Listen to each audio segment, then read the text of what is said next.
This episode is brought to you by Accenture. When your advertising operations fall out of sync, everything else follows. Spotify and Accenture are working together to reinvent the rhythm of ad sales, using automation, analytics, and smarter workflows to simplify campaign delivery and access better data across the business. The result? Less time spent on operations, more time connecting brands with the moments and fandoms that matter most. Learn more at accenture.com/Spotify. The new LinkedIn Hiring Pro can't undo your last hire. The human postponer. They were the master of one phrase. I'll circle back on that. But 3 months later, you are the one doing all their work and wondering how big that circle is. But LinkedIn Hiring Pro can take the hiring load off your plate by automating the hiring busy work from the initial job post to scheduling interviews. Hire right the first time with LinkedIn Hiring Pro. Post a free job today at linkedin.com/quality. This podcast is part of the Robots Radio Rocket Club, a program designed to help all podcasts reach their full potential. For information about joining the Robots Radio Rocket Club, check out robotsradio.net. Welcome to Holocron Histories, Star Wars Canon versus Legends, where we're going to take a deep dive into the lore of the Star Wars universe. Welcome everyone to the Holocron Histories, Star Wars Canon versus Legends podcast. I am one of your hosts, Ben of Temeria, and with me today is a guest host, Psych, from the MCU Lorecast. What's up, Psych? Oh, not much. Just filling in for Teacup today because he asked me to, and I had the time. And it's always fun to be in here. Right, and I truly appreciate it. I know anybody listening, we had a 2-week hiatus. We had life stuff going on. Teacup had stuff with work. I had stuff with work, and yeah. Life gets in the way sometimes, but we are back today, which is awesome. And on top of that, we are going to have a 2-part minisodes, if you want to call them minisodes. They're not going to be minisodes, but 2-parter of going over a specific character who's beloved by so many people in the fandom, and that is obviously Revan himself. And yes, Revan is canon. If anybody doesn't know already, Revan is canon by name alone. None of his feats or none of his accomplishments or histories been told yet, but he is canonized due to the episode 9, the Rise of Skywalker Encyclopedia. One of the Sith Trooper platoons was actually named after him, which is canon. All the encyclopedias are canon. And he's actually mentioned in name in the I believe it's Shadow of the Sith. I think that's the book. There's a new book, I think it's called Shadow of the Sith, where he is mentioned, and that is a canonical book. So, right. Today and next week's episodes are strictly his Legends history, because we don't have anything in canon yet. But to start off here, we have his early life and Jedi training. So if you have not played any of the Knights of the Old Republic games, 1, 2, or even the Old Republic, a lot of this stuff was from the Old Republic comics, which is his earlier life. And then we'll dabble into KOTOR history, but it's preferred just play the game. Play the game KOTOR 1 or KOTOR 2. Specifically KOTOR 1 if you want to do with Revan stuff. And spoiler, because this is a 15-year-old game, the character you create is Revan. Shock. I mean, that twist is still considered one of the best. Oh, it was a phenomenal twist. You never thought, yeah. You get through over halfway through the game, and Malak's like, oh yeah, you're Revan. And I was like, wait, what? I'm the guy that everybody's been freaking out about this entire time? Oh, okay. And I will put this on the record as well. In Legends, at least in the comics and books and all, and even in SWTOR with the MMO, Revan is a human male. You can play as a female in the game, but in Legends history, in his history, he is a male. So. Yeah, I think that was decided based on like the statistical averages of like everyone who played KOTOR, and it was like statistically they went male, and so specifically the like long-haired with the one. God, what's the hairstyle called? Pseudo is kind of like a mullet, but it wasn't. It's essentially a mullet. I think that's because of the texturing available to us at the time. It doesn't look like a mullet. 2002, so there isn't a whole lot of texture, and we just upgraded from poly. Yes.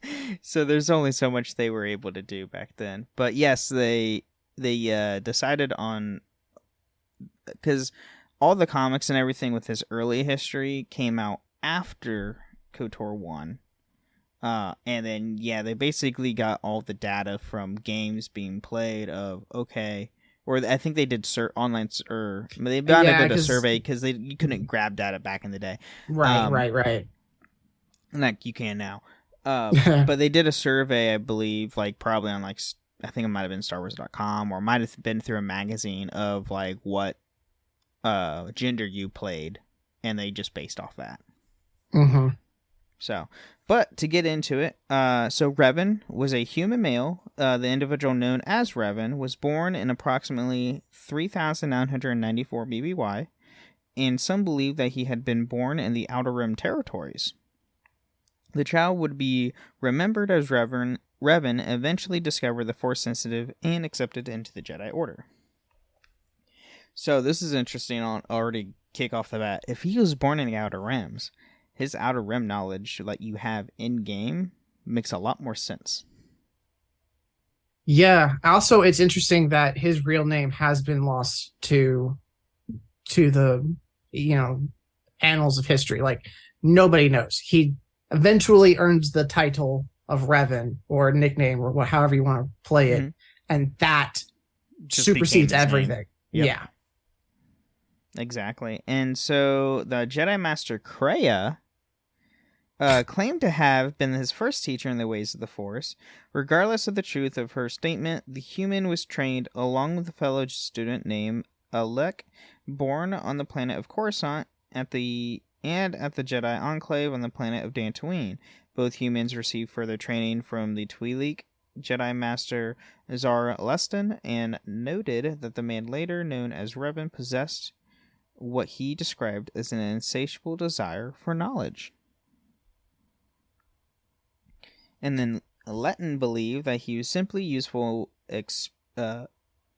experience and eagerness, and he expected the young man to become a champion of the Order, a sentiment shared by Master Vandar Tokar and through Master Vuk Vomar, and where the student's desire for knowledge. And both those masters you will meet in KOTOR 1, and I think you meet one of them in KOTOR 2. Yes. And you meet all three, Zar, Vander, and Vrook, but it's only, I believe, Vrook that makes it to 2. The other, because you had the Jedi Purge and everything, and he was like one of the very few. There was there's 3 or 4 surviving masters. 4, because it's 4 planets that you go through. Yep, and they each teach you a form of lightsaber combat. Yep.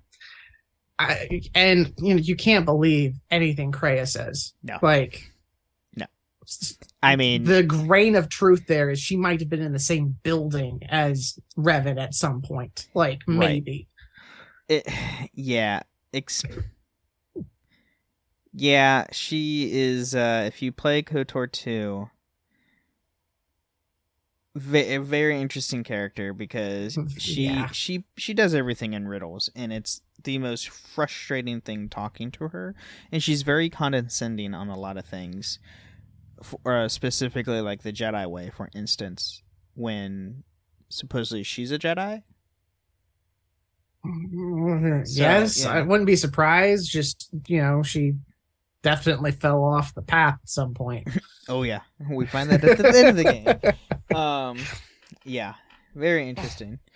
But the Jedi studied under a number of Jedi Masters after leaving the tutelage of his first teacher, learning from Master Leston, the Enclave's chronicler, Master Dorark, and Master Aaron Ka.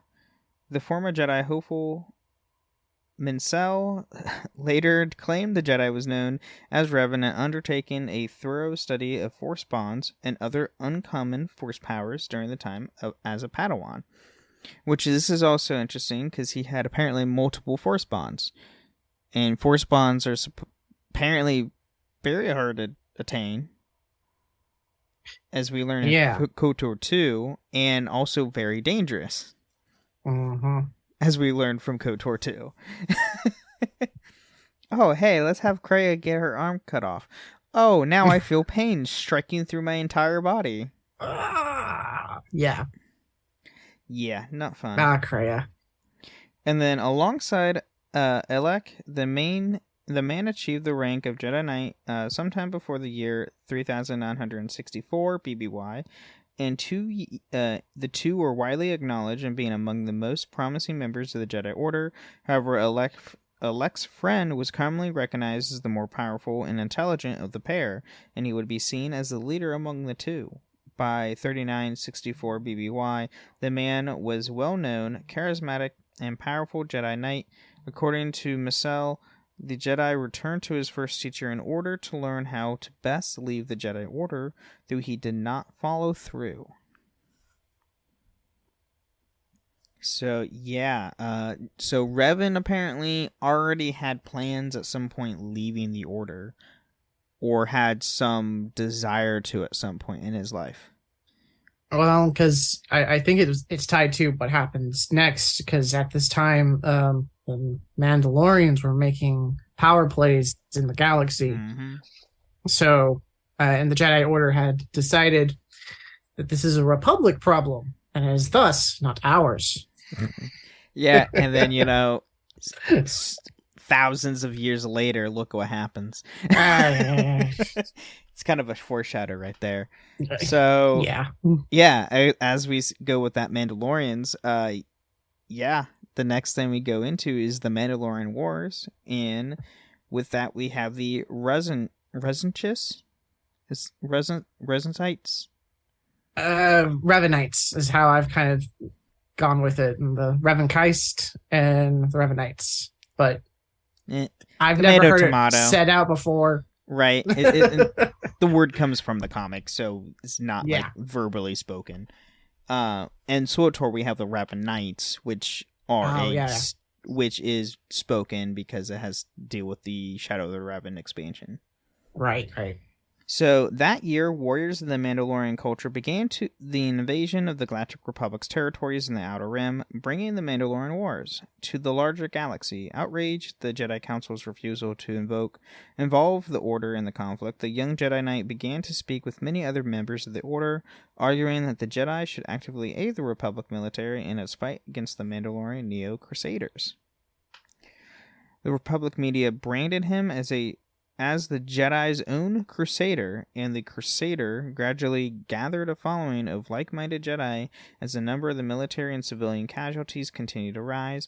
Alec was the first to join the cause, and his friend soon became considered to be his honorary master of those who followed him.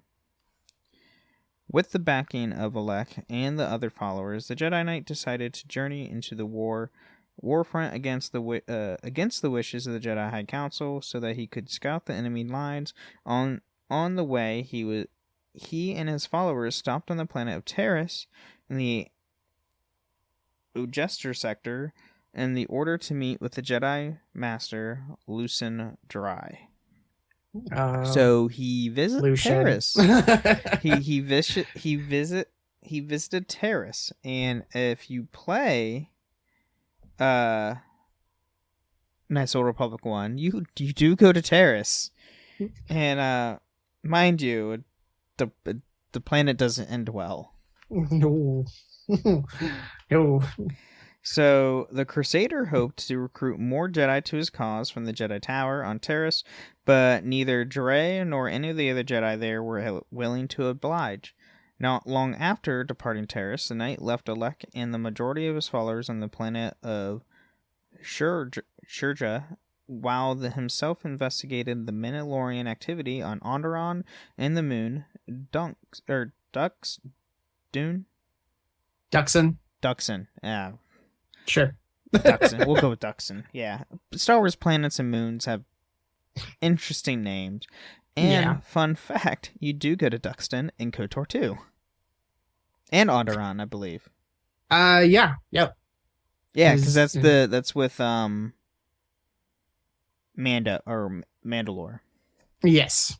Yeah, it's a mission there for Mandalore, and it's also, I believe, where you pick up the ability to speak to beasts.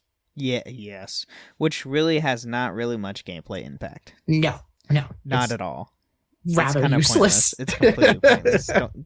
I just murder the animals. It's right. Like, it is. I'm going to waste my force power points on converting you to fight for me, or I'm just going to throw you. Or or stun them, use like a mind trick, just stun them, and then deal damage right then and there too. So right. There's so many better ways around it. But anyway, so however many of his followers were captured by Mandalorians in an ambush on Shura, considering his findings to be disturbing, the Knight reported them to the Jedi Council on Coruscant shortly after the Republic's officially entered into the Mandalorian Wars. The Council once again told him that the Order had no place in the war. Okay. Well, one of your own's basically going his own crusade. I think you should probably do something at that point. Because then you need to try and save face. And or at least do something because someone else is doing it. At least give them resources, for crying out loud. Right, because they've also captured a bunch of your own people, so now you're not just turning back on one guy. Yeah, you're turning back on multiple Jedi students, so that's kind of an issue. So the Jedi followers, including Alec, were eventually rescued from the Mandalorian scientist Demagol on the planet known as Flashpoint by the fugitive Jedi Padawan Zane Karrak, who had been framed by his former master Lucian Dry for the murder of his classmates on Terrace. Once reunited with Alec and his fellow followers, the Knight continued his campaign for the Jedi intervention in the Mandalorian Wars. I loved those comics. Seriously, some of the best Star Wars comics I've ever read. Yes. I love Zane Karrak. He's fantastic as a character. In the Knights of the Old Republic in the comic series, Zane is the main protagonist in the comics. Yes.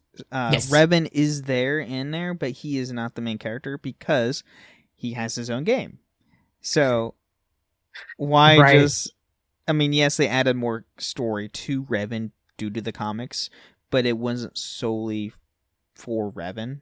They wanted to tell other stories, make other characters, introduce characters, and so forth.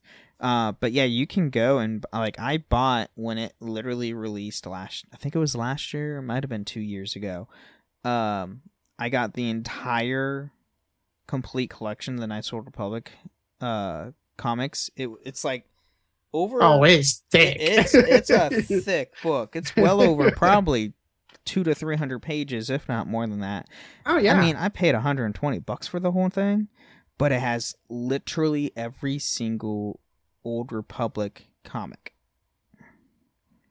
That's a nice buy. Those were made 20 years ago. So just to be able to get something like that now, thankfully, thank God for Star Wars and being Star Wars, but then redoing the comics or re-releasing them into a giant collection. Thank God for that.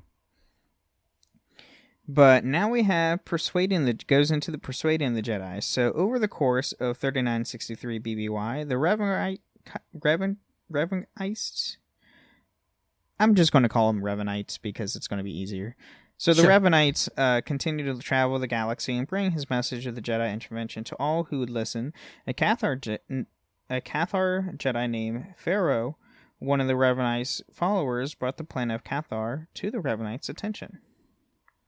He and Alec were on Cathar when the Mandalorian forces were under the command of their leader Mandalore the Ultimate, attacked the planet of Sirocco In the Battle of Sirocco, the Mandalorians bombed the planet's surface with nuclear warheads, and the Revanites felt the death of thousands of innocents from several sectors away. Yep. If you're force sensitive, you will feel death. And oh, yeah. From what we see in comics, what we see in the shows and films, it is not fun. And yeah. And Mandalorians using nukes. Yeah, that one, that was bloodthirsty even for the Mandalorians, because like that was just total slaughter. Like, yep. How do you get honor out of basically a weapon that vaporizes cities? Right? I mean, it's Mandalore the Ultimate. At that point, he did not care. Yeah, this is true. Mandalore the Ultimate was a little. He was a couple shy of a full dozen. Almost on the insane side, if not insane. But if anybody's noticed, the Mandalorians use like our kind of somewhat modern technology, again in a very high tech, high sci-fi world and like galaxy. Like eventually, the Mandalorians started using ballistics, which they used against Jedi specifically because you couldn't block a ballistic bullet with a lightsaber. You could disintegrate it for sure, but the melted metal coming from it's still going to spray. Yeah. They were ruthless. Yes. So, not long afterwards, the Ravenites was invited by Lord Akko Atsaka, something like that. Adiska. Adiska. That's how I do it. Yeah. So the Adiska Biomechanical Corporation of Arcana. Jeez, these the A's in these. I know. To bid on weaponized Exogorths. Exogorths, God. The businessman thought to sell the faction the Mandalorian Wars. The knight was unable to attend the auction due to pressing business elsewhere, so he sent Alec in his place. And Exogorths, mind you, let me see if I can pull them up. They're just giant space worms. Yeah. And then shortly after the Akatsuka affair loosened dry, was appointed to the Jedi Council. He reported to the Council that the Republic intelligence reports indicated a blow to the Mandalorians' plans of conquest, reportedly by the insurrection within its own ranks, and stated that the interventionist path sought by the Revanites was wrong for both the Republic and the Jedi. Yeah, but he was also trying to cover up his own BS. So, because he and Zane are still doing, like, all of the things that we just mentioned here are all covered in that comic book line. Zane's heavily involved in all of that, as is Karth for a little bit. So it's all really good storytelling, and it's the backdrop to the other stuff going on. So essentially, the comic series essentially is, it gives you a lot of the stuff that happens before KOTOR 1, but it also then eventually dives into like a story parallel with KOTOR 1, but it's all in the back end that you don't see in game. So, but a lot of it is well before the events of KOTOR 1. But it's all the background things that it's not like you see specifically with Revan, which most people aren't like wanting to see. So the council approved his motion, which ordered the recall or, if necessary, detention of the Revanites. The Jedi Council sent Alec back to the Revanites and his followers with a final warning. After Alec, going under the guise of Captain Malak, testified to the Jedi Council against the secret cabal known as the Jedi Covenant. And the Jedi Covenant was essentially a sacred trust between Zane, with Zane, and deals with all the stuff from the comics. Yep. Yeah, that's Lucian's little group of seers. He's their protector. There were 4 seers. They each had an apprentice to train up, and then they saw one of them turn to the dark side. And the whole point of this covenant was to stop another Exar Kun from coming to power. And that's why they murdered their Padawans, framed Zane for it, and then they each begin to see their own death come to pass. Yeah, it's a pretty messed up storyline. Like, if you think KOTOR 1 has dark moments, go read the comic, because the Old Republic comics are dark. It's like, hey, we're Jedi just murdering our own Padawans because we see the dark side within them. It's like, whoa. That's not how this guys, this is like, that's dark side stuff you're doing at the moment. Like, what? Yeah. It was some messed up stuff they did to their own Padawans. And Zane, like, oh yeah, and Zane is like, he had no dark side intentions. Like, they just, hey, here's this Jedi, let's just frame him.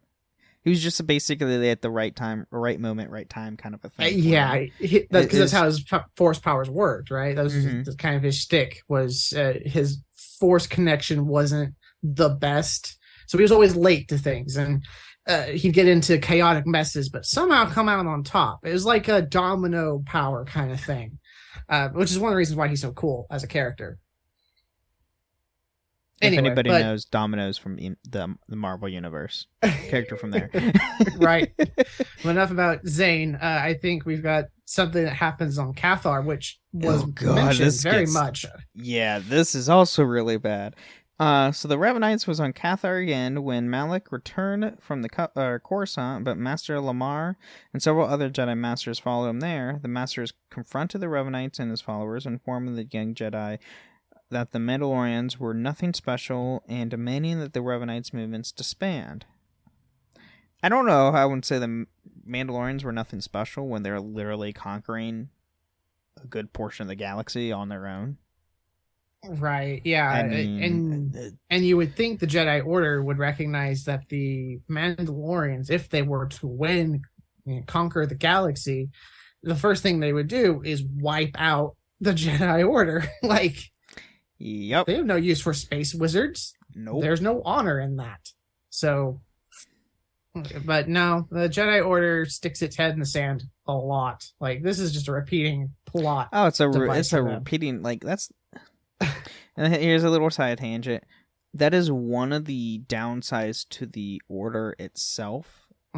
Until you get to Luke's reformed Jedi Order in the Legends. That's when it starts, like, he opened it up to a lot. It's like, you can have relationships. Emotions aren't entirely, like, don't fall for your emotions, but you can have emotions.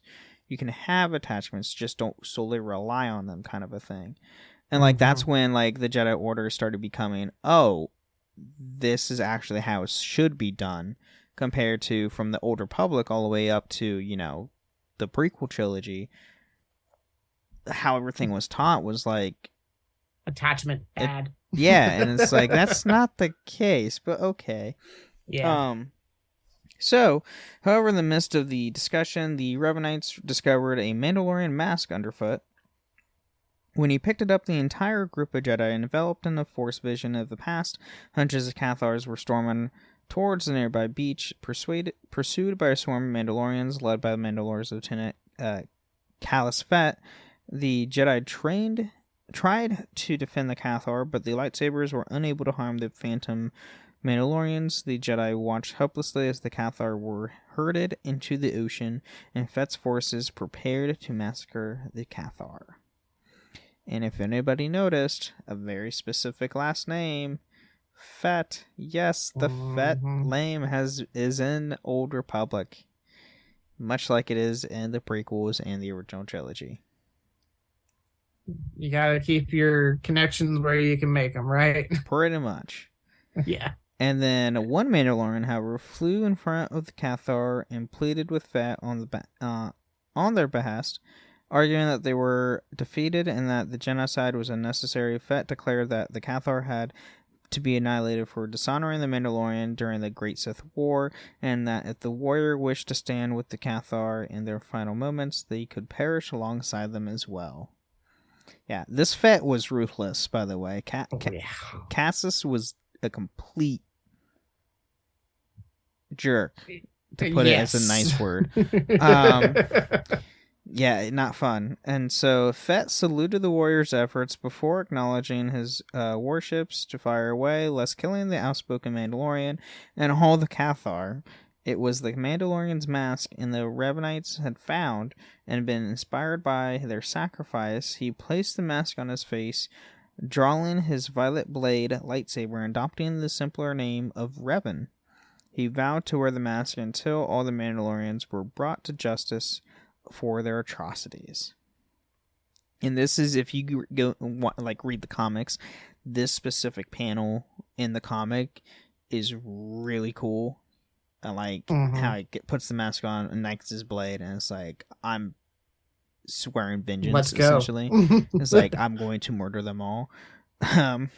So even the Jedi Council was affected by the details that were discovered behind the massacre of the Cathar. Although they were still unwilling to lead the entire Jedi Order into the war, the Mandalorian Wars crimes were sufficient enough for the Council to begrudgingly sanction the intervention of Revan and his faction on behest of the Republic. Officially, they still denounced Revan's actions as unwise, too hasty, and continued to dissuade the rest of the Order from joining Revan's cause. In reality, the Mandalorians' own actions made it impossible for them to stand in the way of Revan's cause. So, officially, for the Jedi Order to save face, they's like, yeah, what Revan doing is terrible, we don't approve any of it. In the back end, in reality, it's like, Revan, do what you need to do, we understand now. We're complete idiots. Right. And they basically pulled a council for Mass Effect 2. You know, they'll reinstate you as Spectre, but stay over there. Exactly. Oh my god, now that I see, there's so much correlation between the Council and Mass Effect with the Jedi Council. And Jedi Council as a whole in general and throughout Star Wars. Yes. Oh god, this is, oh no. Because you gotta remember, Mass Effect was a few years after they did KOTOR here, so I'm not surprised that a lot of the parallels. KOTOR 1 is 2002, KOTOR 3 is 2003, which, fun fact here, KOTOR 2 was developed in like less than a year, and that's why the game feels very unfinished. Yeah, it's completely unfinished, and they reused a lot of assets, and it was a completely different studio. Yeah, which is like, poor Obsidian. How does that work? But still, and what? Yeah, the first Mass Effect was what, 2006, 7, something like that. Yeah, 2006, 2007. So you had like a 4 or 5 year gap between from KOTOR 2. Well, if you count KOTOR 2, because that was Obsidian, not BioWare. Right. So, yeah, I really just look at it from KOTOR 1 to Mass Effect, and so you got like 6 to 7 years. Okay. So lots of parallels can be made. Well, and Mass Effect was their first game after the first KOTOR. Well, no, after Jade Empire. Jade Empire, yeah. It was after Jade Empire was after KOTOR 1. Poor underrated Jade Empire. Jade Empire was great. Another side tangent. If you want to go and play a really fun game, very similar to KOTOR 1, but set in like, I want to say it was like Chinese mythology and Chinese lore, Jade Empire. It's a little Chinese it's a little fantasy. Vague about when exactly any of that is, but yes, it's Chinese fantasy basically, and it's fantastic. So much fun. But with that tangent, we are going to take a short mid-break, and we'll be back with more Revan. Experience a membership that backs what you're building with American Express Business Platinum. enjoy complimentary access to the American Express Global Lounge Collection and apply to find out your welcome offer, which could be as high as 300,000 membership rewards points. American Express Business Platinum. There's nothing like it. Terms apply. Welcome offers vary, and you may not be eligible for an offer. Learn more at americanexpress.com/business-platinum. Choice Hotels get you more of what you value. Comfort Inn, it's calling your name. Save on the stay. Oh, and free waffles are yours to claim. Book direct at choicehotels.com.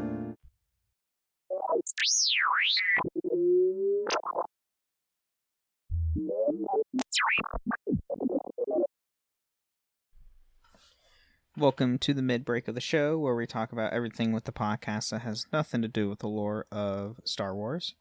And I want to remind everyone, we do have, if you want to support us, we do have a Patreon at patreon.com/Holocron Histories. I almost said my other podcast right there. And I do want to have a shout out. We do have a new patron, Code Dojo, who is a Jedi Master or Darth. So if you're listening, join the Cups Podcast and More Discord.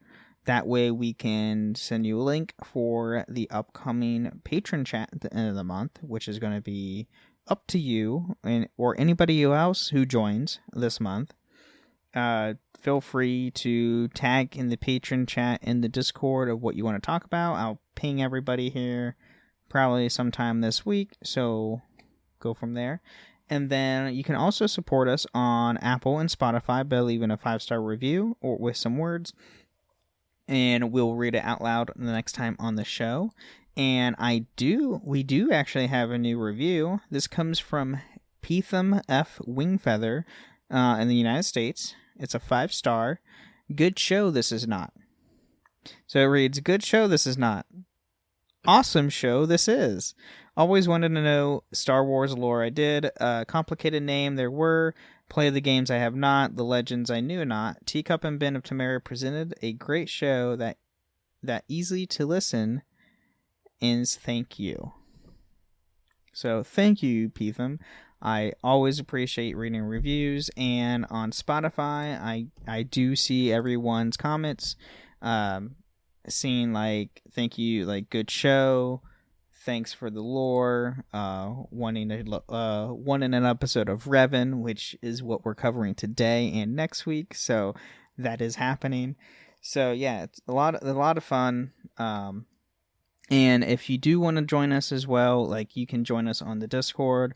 There's 2 Discords you can find us. There's the Robots Radio Discord from robotsradio.net, which is the network we're a part of. And there's also the Cups Podcast and More Discord, which is also another Discord we're a part of with the other Cups shows, such as the Dragon Age, Assassin's Creed Lorecast. So you can find us there. And also, one last thing. Or 2 last things, actually. One, I am actually now going to be hosting a 3rd show. So I host the Holocron Histories with Austin. I host the Wizarding War Lorecast with Courier7 and Nina Kitty. And then now I will be hosting the Final Fantasy Lorecast with Steven and Trey. Hopefully we'll have some episodes here in the next couple weeks. We're starting in the next couple weeks, but super excited about that. Been playing a lot of 16, which got me back into 14, and then I'm going to be starting replaying a lot of the older games, so it's going to be a lot of fun. But if you want to learn more of the lore in the Final Fantasy world, join us on the Final Fantasy Lorecast. And I also want to announce we are now affiliated. This show is now affiliated with GameStop, which, fun fact, was my previous employer. So if anyone wants to help us out, you can use the affiliate link in the description below of the episode to buy anything from GameStop, and that will help the show. And if you're listening to this, GameStop has a lot. I would know. I worked there. They have a lot of Star Wars stuff or anything else of gaming related. So, yeah. And then you can also find Syke on his show on the MCU Lorecast, as well as the Mass Effect Blue Shift, right? Yes. Mass Effect Blue Shift tabletop RPG podcast, utilizing the Fate system. It's like true crime. We play Citadel agents, and my wife is the GM. She takes cases that she likes. She throws on a Mass Effect spin on it, and then we just kind of try to solve it to the best of our abilities. We just wrapped up on a bombing case, so that was fun. A bombing case on the Citadel. Mm-hmm. That sounds familiar. Like that doesn't happen on like at least one per game. Yeah. But yeah, awesome. So anything else you want to add, Psych? Outside of those two things, I am working on audio drama, the Avengers audio drama. I take the classic comics and I modernize them because woof. They do not age well, I would say. But I'm doing that with Scyther Audio. I'm writing, I'm directing, I'm audio engineering it, and I'm going to be voice actor for it as well. First episode goes out in September, so oh my be on the god, lookout. that has to be a lot. Oh my gosh, it is. I mean, it's a lot of fun. Don't get me wrong. All the skills I've learned from doing the Mass Effect back end stuff, doing vocal effects, putting in music, putting in combat effects. I've taken those skills and I've applied it to just on a grander scale of the whole thing, top to bottom, from script to completed thing is all mine. That's awesome. Do you guys have a name for it yet? The Avengers audio drama. Avengers audio drama. So when that comes out in September, go check it out because is it going to be on the Robots Radio Network? No. This is from Scyther Audio. Scyther Audio? Okay. Yeah. So separate thing. Okay. But still, go check that out. Always support our, we have a bunch of stuff. So that's your third thing. I have a third thing coming out. Yes. Austin has 3 podcasts. I mean, we go support us. We're busy. We're all busy people, but it's so much fun. And if you want to join the Robots Radio Network, you can join the Rocket Club. And if there's something that's not on the Discord that you want to have, you might want to try a podcast on, feel free to message us or feel free to talk in the Discord. We're all here to help each other. So. But with that being said, let's get back into more Revan.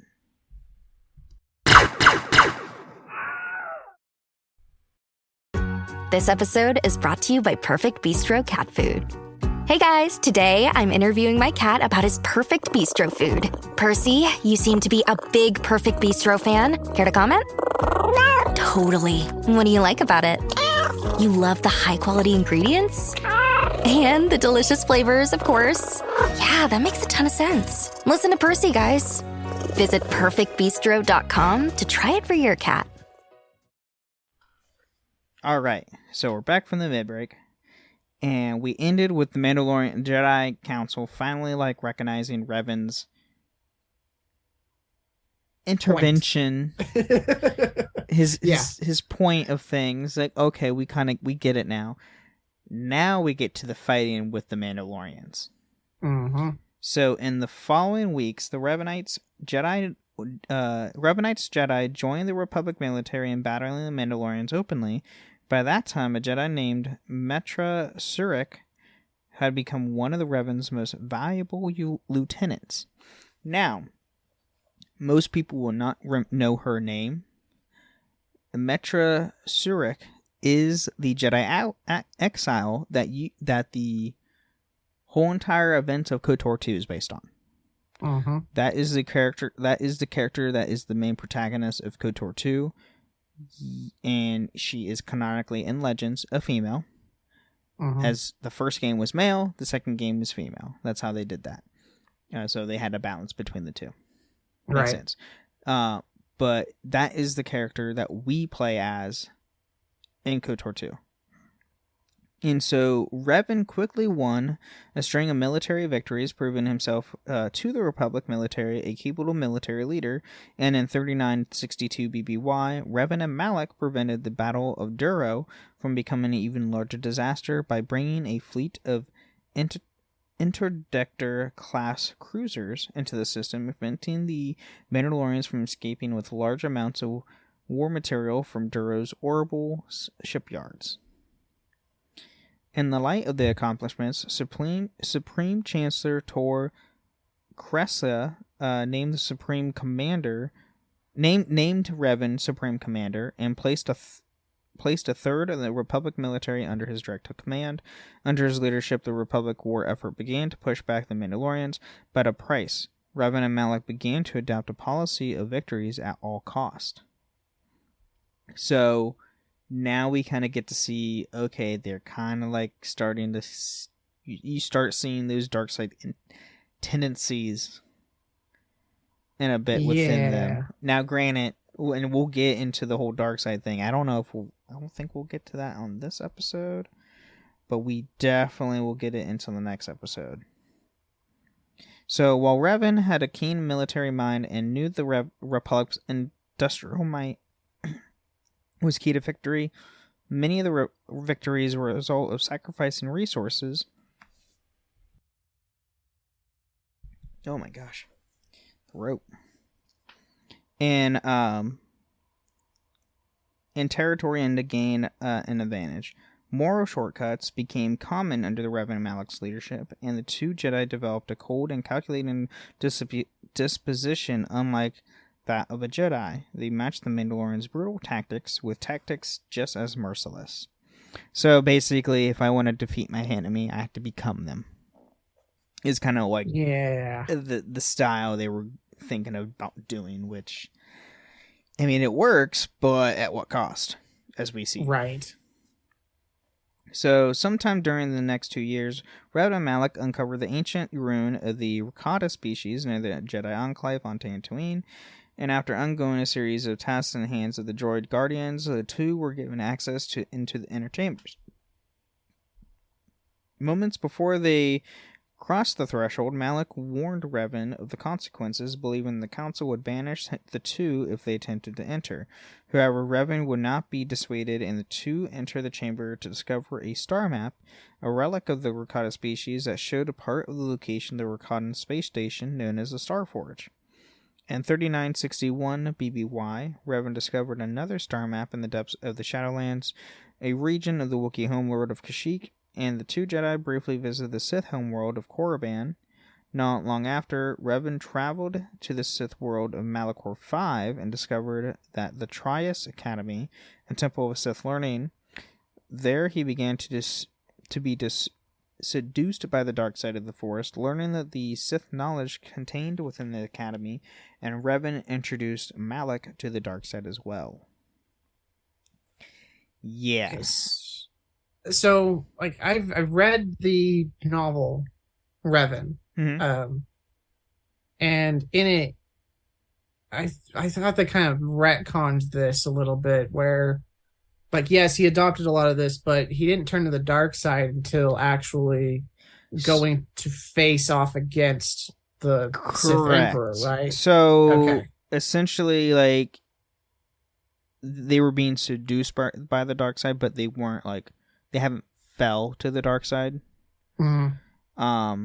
And then, which, this is, okay, here's a little prelude for next week's episode.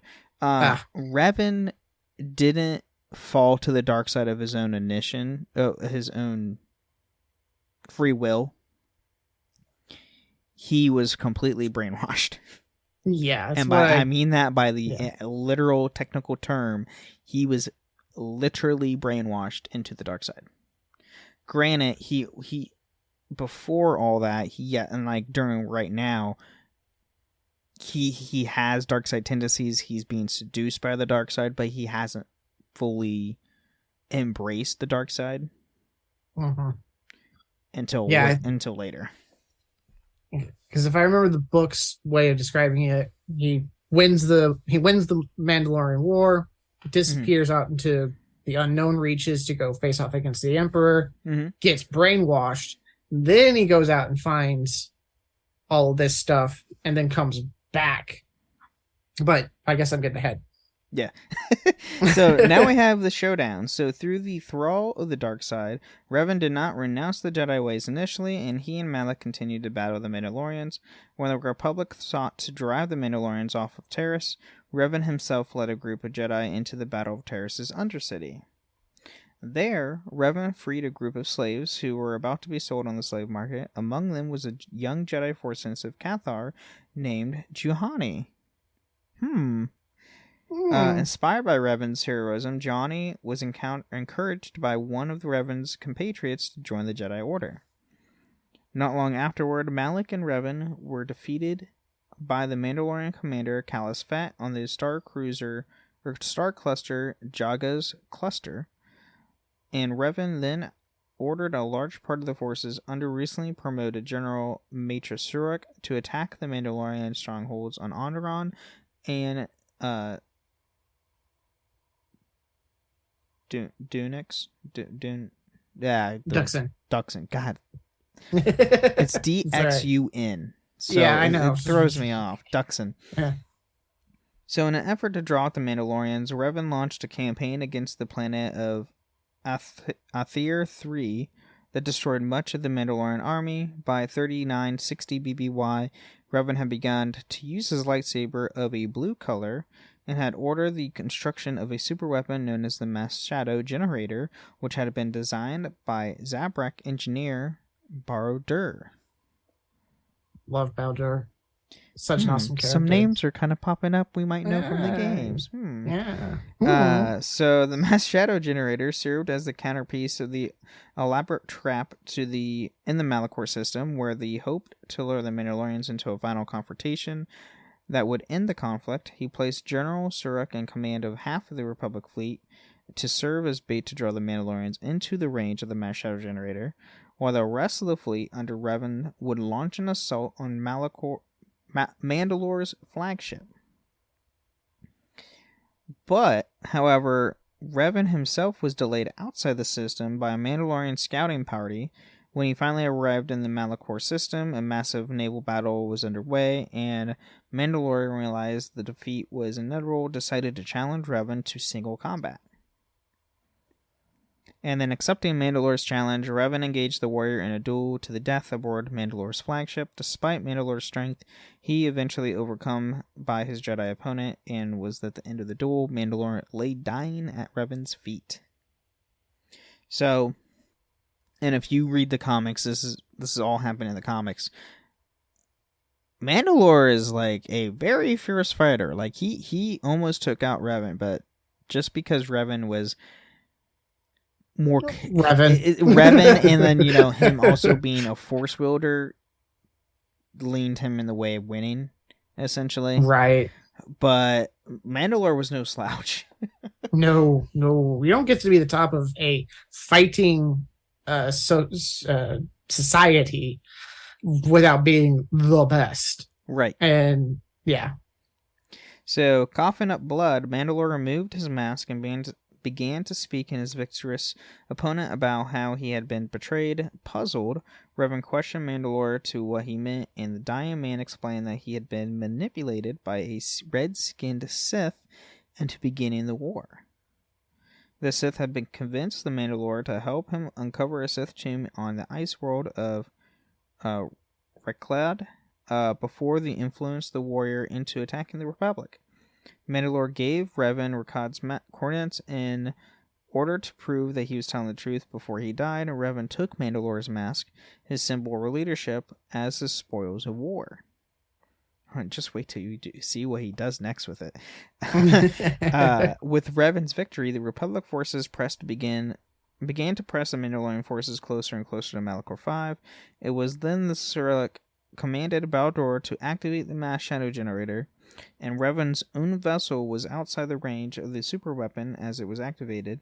Revan and Surak both watched in horror as most of the Mandalorian fleet and a large number of Republic vessels were drawn into the planet into a massive gravity vortex.